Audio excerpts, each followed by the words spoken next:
All right, we're going to get started, folks. Please have a seat. I signed up.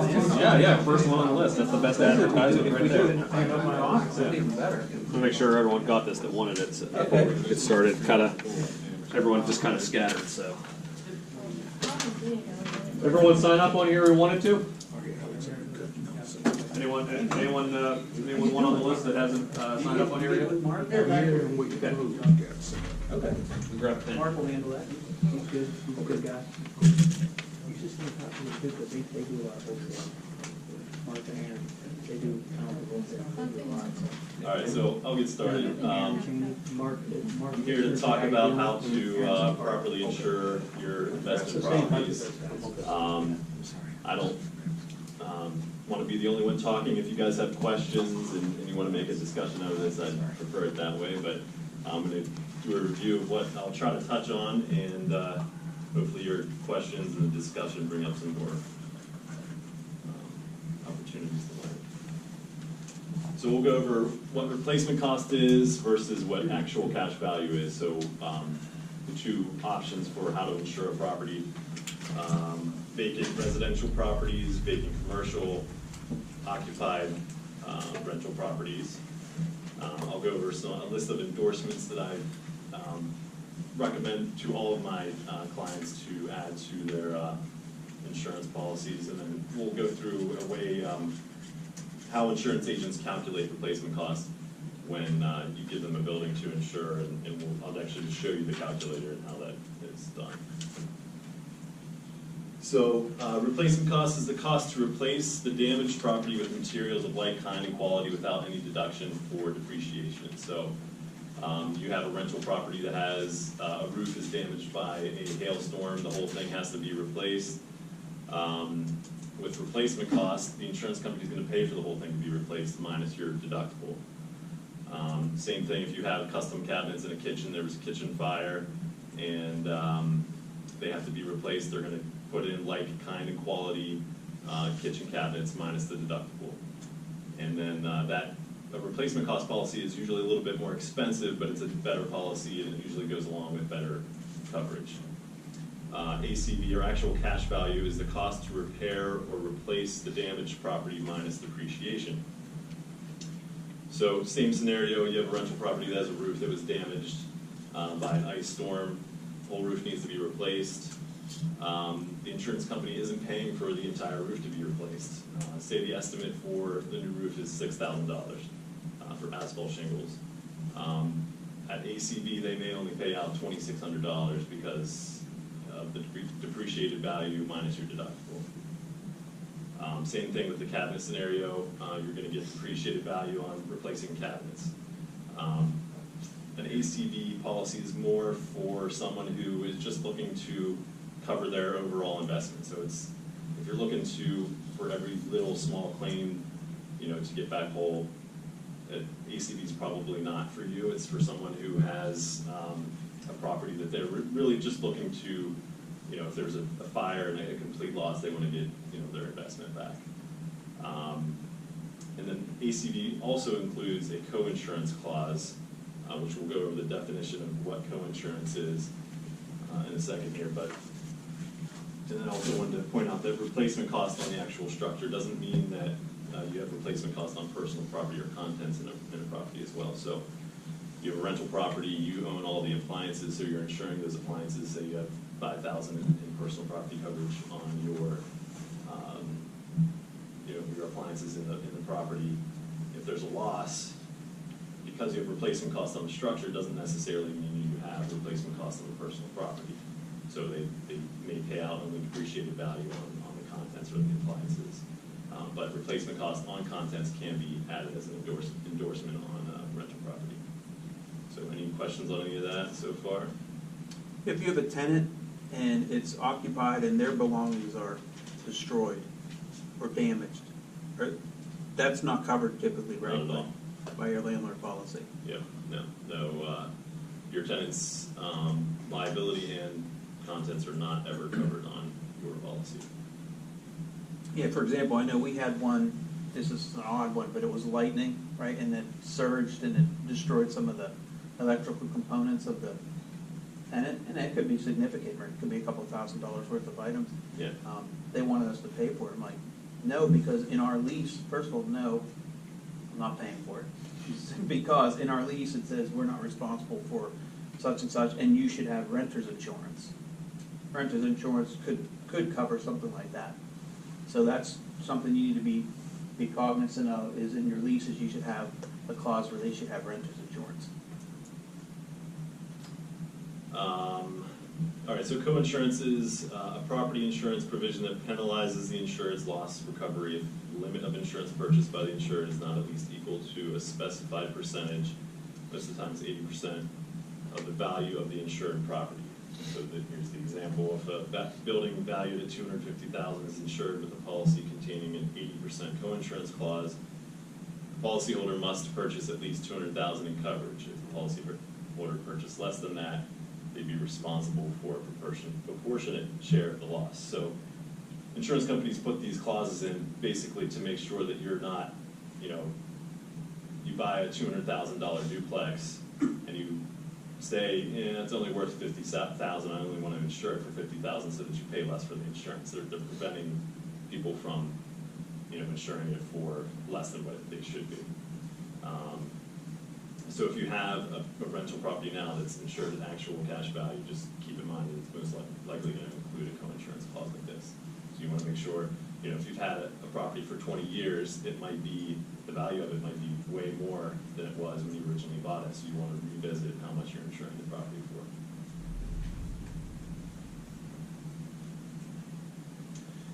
So vacant properties, they are most likely going to be insured at ACV just because you can get vacant properties insured at replacement costs, but it's harder to find a policy like that, and it's way more expensive.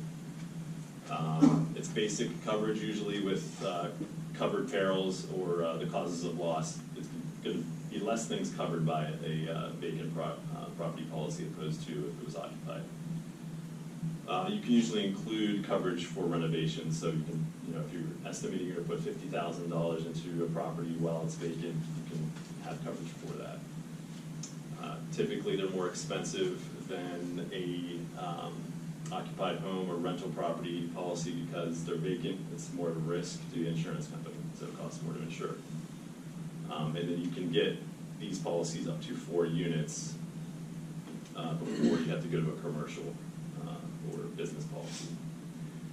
So then a vacant commercial or mixed-use building is, everything on the left-hand side is the same for commercial except it's on business or commercial paper, meaning it's a business or commercial policy.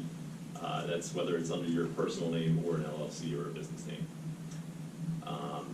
You can sometimes include multiple buildings on one policy when it's commercial. So if you have say a lot with multiple buildings on that lot, you can have that on the one policy. And then there's some commercial policies where, say you own 50 properties, you can put them all on one policy and maintain it like that. And then typically you have higher deductibles for commercial or mixed-use buildings, just because that's more common to do it that way. It's a lot less expensive to carry higher deductibles. Any questions on vacant properties? Anybody have any horror stories from vacant property insurance? The good question for you is, and for you guys, is just to be aware of. Like a lot of times you're buying a property that's vacant. If you're doing rehab on it, it's vacant, right? You want to make sure you talk to Casey and make sure you have the correct policy in place. Because if you tell Casey it's occupied and it isn't, or if you tell Casey it's vacant but we're not doing rehab, there's limitations on what he can do to help you if there is an issue, if there's an incident, right? You want to be specific. That's a good point because unfortunately there's insurance agents out there who will put vacant properties on a landlord dwelling policy, and it's not correct. So for example, I have a friend who flips houses for a living, and I have not been able to get any of his business because I haven't written any insurance for him because his State Farm agent puts his flips on a State Farm landlord policy, which is not right. If he has a claim, one of those houses burns down, and State Farm shows up and they find out that that property was vacant, they will not cover that loss. So he's out whatever he invested into that property. And I've explained that to him multiple times, but the difference in price back to, it's more expensive for a vacant property policy than a landlord, it can be twice as much to insure it as vacant. But if you want it to actually be covered, you gotta get a vacant policy. Why even pay for the insurance if it's not properly covered? What if it's only partially vacant? Say you got 10 units and 6 are occupied. No, you're good, usually. Most companies are okay with that, insuring it as occupied, yeah. What is like one, and is there like a number? Yeah, if you're getting into 10 units, it's gonna be a commercial policy, and they usually require at least 50% of it to be occupied. What about like 1 of 4? So that's getting into like a time frame issue, like they wanna know, are you actively trying to get them filled? If you are, then they're okay, or if you're just gonna sit on it as 1 in 4, they may not be okay with it. Can you write the policy for a quarter of a year and it'll be filled after 3 months or something? Yeah. The landlord hopes. I'm glad you brought that up, because for vacant policies, they can be 3, 6, or 12-month policies. So, most people that I write vacant policies for, they do the 3 months because they're doing rehab and then they're going to get occupied or sell it. But most companies, the whole 3 months is fully earned. So say you buy a property to rehab, all the work's done in 6 weeks, and you got a 3-month policy, they're not going to refund you under the premium. They're going to keep the full 3 months. That's how most companies do it. Anything else? Yeah, I got a question, Casey. This is good stuff here. But when I buy a property and it's vacant and then I get it occupied, a lot of times I'll forget to call you and say, oh, now it's occupied. Because you want to, what happens if there's a fire or an incident there? And I forget to call you because it's now occupied. Yeah.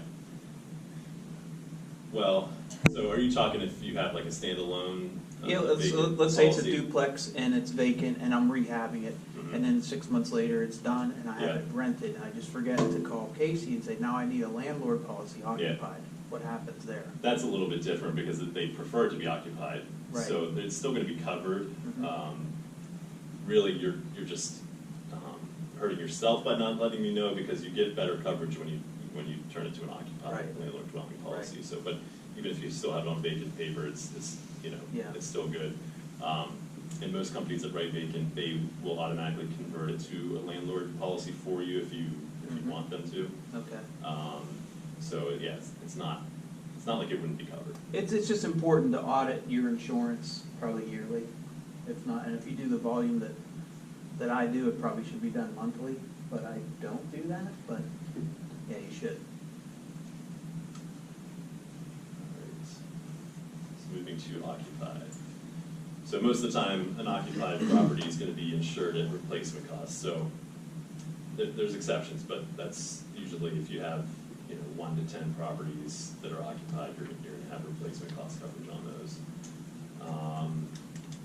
More often, they're written with open perils or broader coverage, so there's better coverage, like I said, but better coverage on an occupied policy.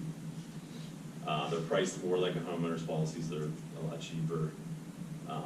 You can do up to 4 units for personal residential occupied property.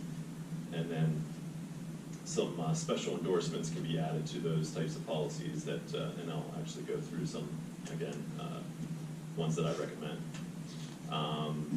Then for commercial, again, they're written as business policies. If it's a commercial property or mixed-use property that's under your personal name, it's still going to be a business or commercial policy. You can include multiple buildings, typically higher deductibles. There's more comprehensive coverage because it's occupied, less risk. And then a big point here is the type of commercial tenant that you have matters to the insurance company. So, for example, I had a client who has a mixed-use property, 4 apartments upstairs, 2 commercial downstairs. The 2 commercial tenants were, one was a daycare, the other was a drug and rehab center. So the insurance company, it was hard to find him a policy, period. There just weren't a lot of insurance companies that wanted to take that risk. And not just the drug and rehab center, but also the daycare. There were a lot of insurance companies that wanted, to have a bunch of little kids running around, and not knowing what's going on with that situation. So, it is good to keep that in the back of your head when you're buying commercial property, who you're gonna accept as a tenant. And those are always 12-month policies, the occupied properties. Any questions on that?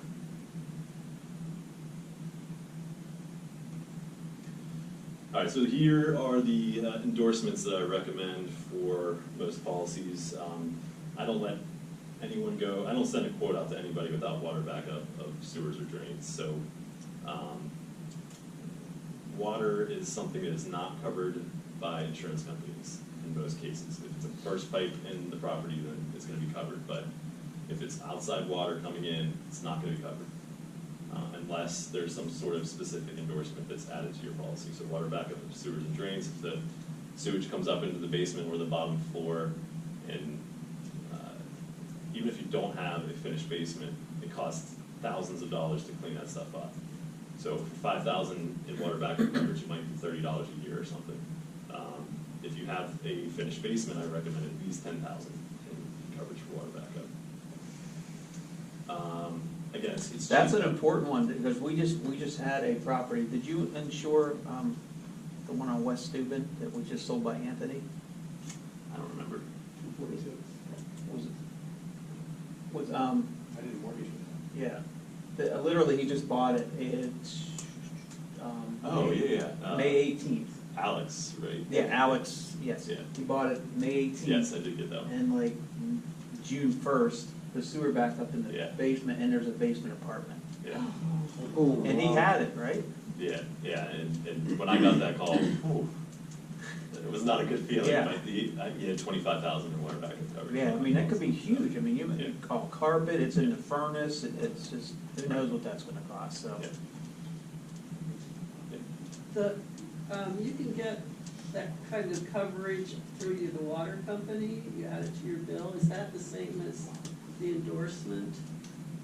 For water backup, Yes. No, that's sewer line It's only and sewer water line. line and gas line. Yeah. that's if Yeah. those things have to be replaced. This is if sewage actually comes up into. Right, my basement flooded on my birthday this year, Oh. and I had the stuff through the water